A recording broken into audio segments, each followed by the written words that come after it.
지금부터 아팅쌤의 썰렁한 교리를 시작하도록 하겠습니다. 이번 시간에는 호세아 예언자에 대해서 알아보도록 하겠습니다. 호세아 예언자는 아모스 예언자처럼 북이스라엘의 최대 전성기였던 예로보암 2세 때 활동했던 예언자입니다. 호세아 예언자는 온갖 사회정의 부재와 그것에 따른 지도층의 책임을 고발하게 됩니다. 호세아 예언자는 종교적 불충, 즉 하느님만을 온전히 섬기지 못한 것이 온갖 부패의 뿌리이며 불행의 원인이라고 생각하게 됩니다. 당시 여러 유혹 가운데 가장 역겨운 것은 가나안 신들의 유혹이었습니다. 즉 하느님 외에 다른 신을 섬기는 우상 숭배의 유혹이었던 거죠. 이스라엘 백성들은 이 신들을 하느님의 자리까지는 올리지 않았어요. 하지만 하느님의 비견되는 정도의 힘이 있는 것에는 마음이 끌리게 됩니다. 즉 하느님이 최고의 신이야 라는 것을 부정하지는 않았어요. 하느님이 최고의 신이라는 걸 인정하면서도 가나안 신들, 바알이나 그런 여러 우상들이 하느님만은 못해도 그래도 굉장히 힘있는 신이면 분명해 라고 생각을 한 거죠. 호세의 연자는 자신의 결혼 생활을 통해서 하느님을 배신한 이스라엘 백성의 행태를 고발하게 됩니다. 하느님께서는 계속 말씀하고 계시죠. 오직 하느님만 섬겨야 된다고. 주 우리 하느님은 한 분이신 주님이시다. 즉 한 분, 다른 신은 없다라는 거죠. 너희는 마음을 다하고 목숨을 다하고 힘을 다하여 주 너희 하느님을 사랑해야 한다. 이 말을 마음에 새겨두어라. 즉 다른 신이 없다. 오직 하느님만 계시다라고 하느님께서는 말씀하고 계십니다. 주님을 잊지 않도록 조심해야 한다. 하느님을 경외하고 그분만 섬기고 그분의 이름으로만 맹세해야 한다. 주위에 있는 민족들의 신들 가운데 어떠한 신도 따라가서는 안 된다. 즉 하느님 외에 다른 신들은 절대 섬겨선 안 된다라고 말씀하고 계시죠. 하느님의 계명들과 그분께서 너에게 명령하신 것들을 잘 지켜야 한다. 그리고 너희는 하나님 눈에 드는 옳은 일을 해야 한다라고 하느님께서는 이스라엘 백성들에게 말씀하셨죠. 하느님께서는 우상 숭배 유혹을 물리쳐야 한다라고 말씀하십니다. 어떤 사람이 너희에게 이러이러한 일이 일어날 거야, 이러이러한 기적이 일어날 거야 하고서는 어떠한 표징이나 기적을 예고하고 그가 말했던 어떤 표징이나 기적이 일어난다 하더라도 그가 너희에게 다른 신을 섬기자라고 그가 말을 하거든 너희는 그 사람의 말을 들어선 안 된다라고 하나님께서 말씀하고 계십니다. 만약에 어떤 사람이 다른 신 섬기자라고 하거든 그 사람은 죽임을 당해야 된다라고 말씀하고 계십니다. 그러면서 이렇게 너희는 너희 가운데서 악을 치워버려야 된다. 즉 하느님 이외에 다른 신을 섬기자라고 말하는 사람은 악한 사람이라는 거죠. 그리고 여기서 나타난 기적은 하느님에게서 온 기적이 아니라 다른 우상들, 즉 악마들로 인해서 나타난 표징이나 기적이기 때문에 그러한 일을 행하고 그러한 게 다른 신을 믿어야 된다고 주장하는 사람들은 죽임을 당해서 악을 치워버려야 된다라고 하나님께서 말씀하고 계신 거죠. 하나님께서는 이스라엘 백성에게 하느님의 계명을 듣고 하느님을 사랑하고 그분의 길을 따라갔고 그분의 계명과 규칙들을 지키면 너희는 잘 살 수 있을 것이다. 하지만 너희가 유혹에 빠져서 다른 신들을 섬기면 너희는 반드시 멸망할 것이다. 라고 하시면서 너희가 하느님을 잘 따라서 번성할 것이냐 아니면은 우상 숭배의 유혹에 빠져서 멸망할 것이냐 너희가 선택해라 라고 하나님께서 말씀하고 계십니다. 호세아 예언자와 고메르 사이에서 낳은 첫 번째 아들의 이름이 이즈리엘인데 이즈리엘은 이스라엘의 지방 이름입니다. 아합이 나봇의 포도밭을 뺏은 일이 있었는데 이 나봇은 이즈리엘 사람이었어요. 그래서 이 이즈리엘 땅에 포도밭을 가지고 있었는데 아합이 그 땅을 탐내죠. 근데 왕이라고 하더라도 남의 재산을 함부로 할 수 없어갖고 끙끙 앓고 있으니까 아내였던 이제벨이 제가 그 사람의 포도밭을 넘겨드릴게요 라고 하고서는 나봇을 죽이고 아합에게 그 땅을 바치죠. 아합이 자신이 잘못한 걸 뉘우치게 됩니다. 그러니까 하나님께서 그가 내 앞에서 자신을 낮추었으니 그가 살아있는 동안에는 내가 재앙을 내리지 않겠다. 그러나 그의 아들 때에 가서 그 집안에 재앙을 내리겠다. 그래서 나중에 예후가 아합의 후손들을 전부 몰살해 버리죠. 엘리사의 제자가 예후에게 기름을 부어서 북이스라엘의 임금으로 세우게 됩니다. 이렇게 임금으로 세워진 예후는 아합의 후손들을 전부 몰살해 버리죠. 예후가 북이스라엘 임금 요람을 죽이게 되는데 이 요람은 아합의 아들이었어요. 오므리로부터 시작된 오므리 왕조는 오므리 그리고 그의 아들이었던 아합 그리고 아합의 아들이었던 아하지야와 요람이 차례로 다스리는데 요람이 임금이었을 때 예후가 아합의 후손들 전부 몰살하죠. 이즈라엘에서 요람들을 죽이고 그리고 예후가 아합의 부인이었던 이제벨을 죽이죠. 예후는 요람뿐만 아니라 아합의 다른 아들들도 다 죽입니다. 그래서 예후가 사마리아에 있는 사람들한테 편지를 써서 나한테 덤빌 수 있으면 덤벼라고 하니까 그 사람들이 예후한테 대항할 생각하지 못하고 아합의 아들들을 전부 죽이고 예후에게 보내서 항복을 하게 되죠. 그리고 예후가 유다 임금 아하지야와 그 형제들도 죽였는데 그 이유는 이 아하지야가 아합의 딸이었던 아탈랴의 자식이었기 때문이에요. 그래서 아합의 후손들을 죽이는 차원에서 유다 임금 아하지야와 그 형제들도 죽인 거죠. 하느님께서는 제 몸에 상처를 내거나 앞머리를 밀어서는 안 된다. 즉 상처를 내는 자행위를 해서는 안 된다라고 말을 하죠. 엘리야 예언자와 바알 예언자들의 대결에서 보면 바알 예언자들은 더 큰 소리를 치면서 자기들의 관습에 따라 피가 흐를 때까지 칼이나 창으로 자기 몸을 찔러댔다. 즉 막 자해행위를 했다는 거죠. 하느님께서는 이런 자해행위를 금지하고 계시고요. 호세아 예언자는 도덕적인 타락, 사회 정의 부재, 그리고 지도층의 책임을 고발하게 됩니다. 그리고 종교적인 불충, 즉 하느님께 최선을 다하지 않는 것, 하느님만 섬기지 않는 것이 온갖 부패의 뿌리이고 모든 불행의 원인이라고 생각합니다. 그리고 여러 가지 유혹이 있었지만 그 중에서도 가장 역겨운 것은 가나안 신들의 유혹이었다는 거죠. 그리고 이스라엘 사람들은 하느님을 완전히 저버린 건 아니야. 하지만 최소한 하느님 정도는 되지 않냐. 하느님보다 못해도 그래도 굉장한 힘을 가진 신이지 않겠냐라는 것에 마음이 끌리게 됩니다. 왜냐하면 농경 생활의 여러 가지 필요를 채워주는 전문가로 여겨졌기 때문. 뒤에서도 또 설명할 기회가 있겠지만 고대 이스라엘 사람들은 그리스 로마 신화적인 생각을 가지고 있었어요. 최고의 신은 하느님이 맞아. 그런데 하느님은 유목과 전쟁의 신이고 농사 지을 때는 하느님보다는 바알신과 아스타롯 여신의 힘이 더 세라고 생각을 했던 거죠. 옛날 책이라서 하느님을 야훼라고 적은 부분이 많은데 바알을 섬기기 시작한 이스라엘 백성이 하느님을 완전히 저버린 것입니까? 라고 했을 때 그렇지는 않습니다. 즉 하느님을 완전히 저버리고 바알신 섬긴 게 아니에요. 이집트에서 탈출시켜준 하느님을 어떻게 저버릴 수 있느냐. 그런데 그들은 하느님과 바알을 번갈아 가면서 섬겼다는 거죠.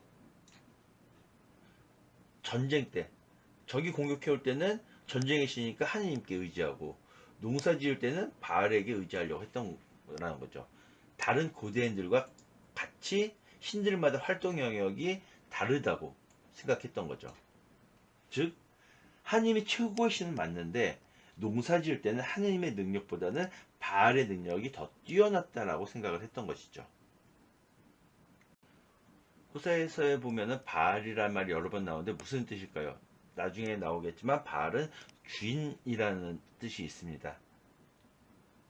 바알은 고대 가나안 지방의 백성들이 섬기던 풍요의 신이었습니다.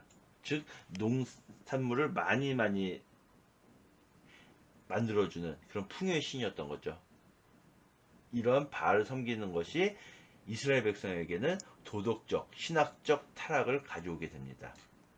그리고 호세 예언자는 이스라엘 사람들이 바알을 섬기는 것이 하나님께 대한 굉장히 큰 죄라고 생각을 하고 고발을 하게 됩니다. 바알의 제사 행위는 바알을 섬긴다는 그 자체도 문제였고, 이 바알은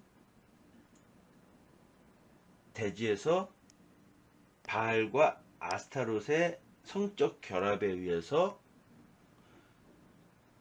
생산물이 많이 생산된다라고 생각을 했습니다.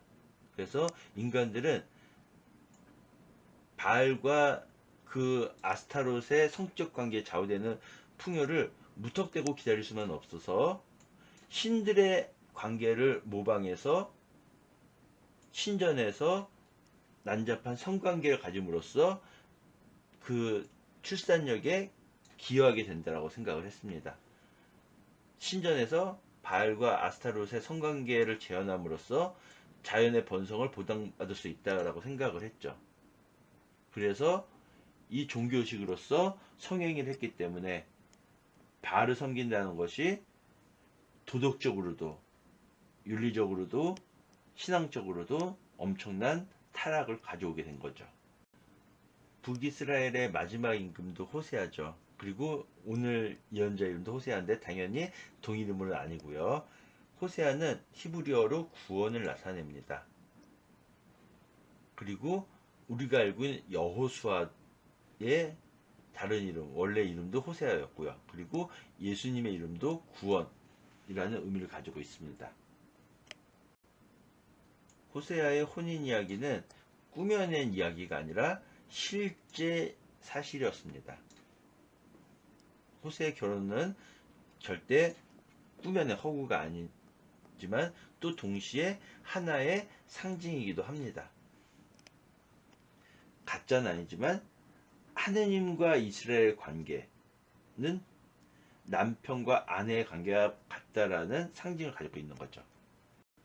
호세아가 하느님의 명령에 의해서 창녀였던 고메르와 결혼을 한다는 이야기는 성경 해석에 있어서 지속적으로 많은 논란을 일으켜온 문제 가운데 하나입니다. 호세아의 혼인 생활은 그냥 하느님과 이스라엘 관계를 나타내기 위해서 꾸며낸 이야기가 아니라 실제 호세아의 결혼 생활이었던 거죠. 호세아의 아이들 이즈르엘, 로르아마, 루아미는 상징적인 이름을 가진 데 반해서 아내였던 고메르는 그렇지 않다는 거죠. 아들이었던 이즈르엘은 하나님께서 씨를 뿌리신다라는 뜻을 가지고 있지만 앞서서 이야기했던 것처럼 나봇의 포도밭 사건에서 나봇이 살고 있던 곳이 바로 이즈레엘, 즉 이스라엘의 한 지방 이름이 이즈르엘이었던 거죠. 그리고 로르하마, 불쌍함을 받지 못하는 여자, 천덕이라는 뜻을 가지고 있고요. 루암미, 버린 자식, 내 자식이 아니야 라는 뜻을 가지고 있죠. 이렇게 상징적인 의미를 가지고 있는 데 비해서 고메르는 완성이라는 뜻을 가지고 있는 어떤 상징과는 관계가 없다는 거죠. 이렇게 호세아의 혼인 이야기는 절대 허구가 아니지만 상징적이라는 거죠. 즉 실제 사실이면서 상징성이 있다라는 것입니다. 호세아는 아내였던 고메르를 있는 그대로 사랑함으로써 하느님께서 이스라엘 백성을 그렇게 하신다라는 것을 표현하고 있는 거죠. 오늘 이야기에서 세켈이라는 단위, 호메르라는 단위, 네텍이라는 단위가 나왔는데 세켈은 많이 나왔었죠. 약 11.5g 정도. 그리고 호메르는 약 400리터, 레텍은 약 200리터 정도의 크기입니다. 하나님께서는 호세아 예언자에게 이스라엘 백성이 하느님께 등을 돌리고 창녀짓을 하고 있으니 창녀와 결혼하고 창녀의 자식들을 맞아들이라고 말씀을 하십니다. 이 하나님의 말씀에 호세아는 고메르라고 하는 여자를 아내로 맞아들이죠. 성경에서는 창녀짓의 여자, 창녀짓의 자식들이라는 표현을 사용하고 있다고 합니다. 이렇게 호세아 예언자는 하나님의 명령에 따라서 창녀인 고메르를 아내로 맞아들이게 됩니다. 고메르의 뜻은 완성이라는 뜻을 가지고 있습니다. 자녀들이 어떤 상징적인 이름을 가지고 있는 것에 비해서 고메르나 아버지인 다블라임 같은 경우에는 어떤 상징적인 이름은 아니라는 거죠. 물론 뭐 무화과떡이 우상에게 바치는 거란 것도 있긴 하지만 아무튼 어떤 상징적인 것을 가지고 있지는 않다는 거죠. 고메르가 아들을 낳자 이즈르엘, 즉 나봇의 포도밭이 있었던 땅인 이즈르엘로 이름을 정하죠. 이즈르엘의 뜻은 하나님께서 씨를 뿌리신다라는 뜻이라고 하고요. 앞서서 말씀드렸던 것처럼 이즈르엘은 이스라엘의 지명 이름이고요. 오므리 왕조의 아합 왕이 나봇의 포도밭을 뺏은 사건으로 인해서 하나님의 진노를 사서 엘리사이에서 기름 부음을 받은 예후가 아합의 후손들을 전부 죽이게 되죠. 이즈르엘 다음에 고메르가 딸을 낳자 이름을 로루하마라고 짓습니다. 이 로루하마의 뜻은 가엾이 여김을 받지 못하는 여자, 즉 천덕꾸러기라는 뜻이 됩니다. 이 로루하마가 가엾이 여김을 받지 못한 여자이고, 루하마는 가엾이 여김을 받는 여자라는 뜻이 됩니다.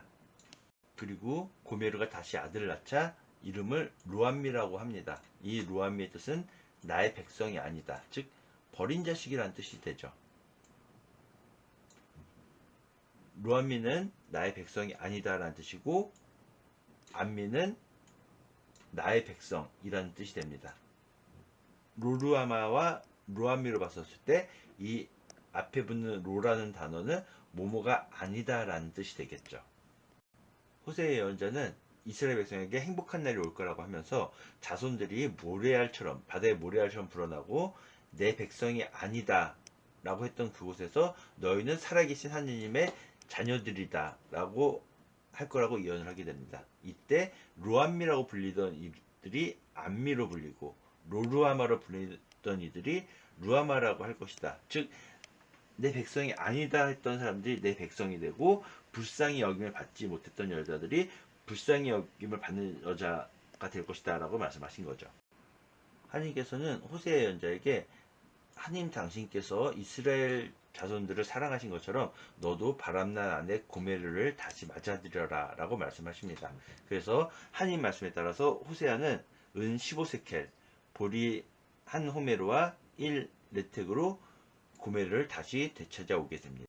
호세아 예언자는 우상 숭배에 빠져 하나님을 저버린 이스라엘을 남편을 배신한 아내,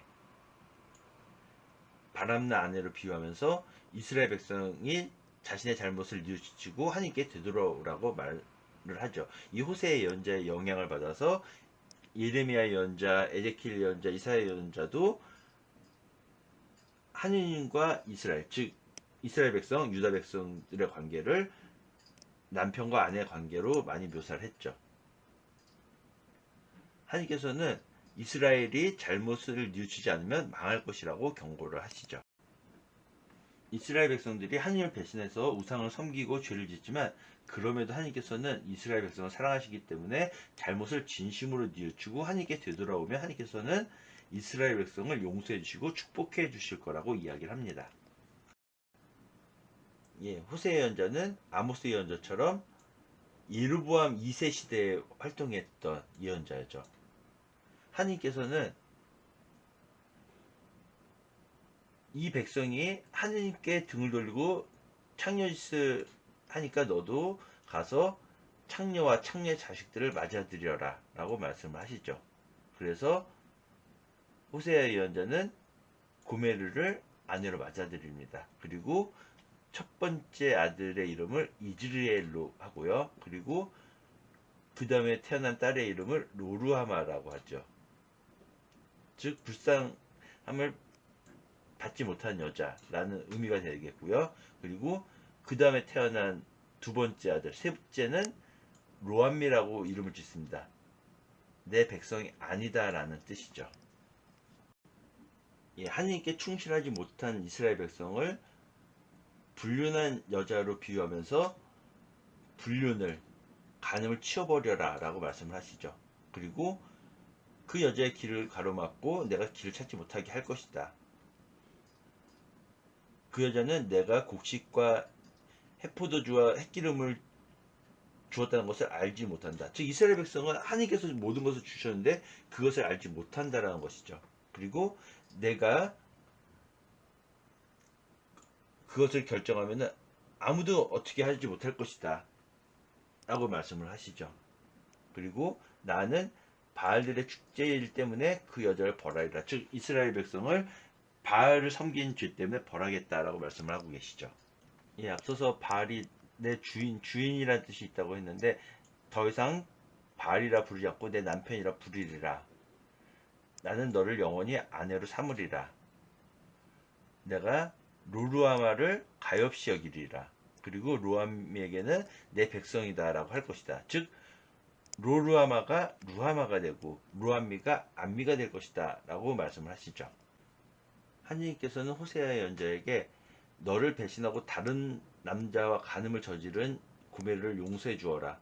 하나님께서 이스라엘 자손을 사랑하는 것처럼 해주어라 라고 말씀을 하시죠. 그래서 호세아 연자는 은 15세켈 그리고 보리의 한 호메로와 한 라텍으로 고멜을 다시 되찾아오게 되죠.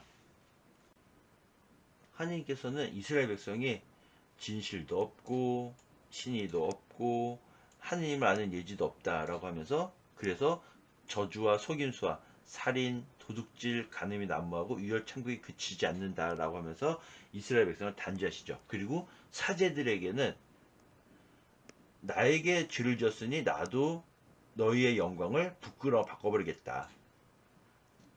너희 사제들은 백성의 속죄제물을 먹고 살면서 내 백성이 죄짓기만을 간절히 바란다. 왜냐하면 죄를 지어야지 속죄제물을 바치고 그걸로 내가 배부르게 먹고 살 수 있으니까 사제들이 이스라엘 백성이 죄 안 짓고 하나님을 올바르게 섬기기를 원하는 게 아니라 오히려 죄를 많이 지어서 속죄제물을 많이 바쳐서 내가 잘 먹고 잘 살 생각하니까 하나님께서 사제들을 질책하시는 거죠. 그리고 어떤 어려움이 닥쳤을 때 하느님께 의지하지 않고 외세에 의지하면 안 된다라고 말씀하시죠. 그들은 하느님께 돌아가지 않는다. 이집트를 찾고 아시리아를 찾는다. 나에게서 도망쳤으니 그들은 망할 것이다. 제 몸에 상처를 내고 있으니 이 또한 나를 거스르는 것이다. 앞서서 엘리야 예언자와 바알 예언자들의 대결에서 바알 예언자들이 막 자기 몸에 상처내고 자해했던 것처럼 이렇게 바알 신을 섬기는 예식을 행하고 있다는 거죠. 내가 모든 것을 해준 사람인데 그들은 나를 거슬러서 악을 꾀한다라고 하나님께서는 말씀하고 계시죠.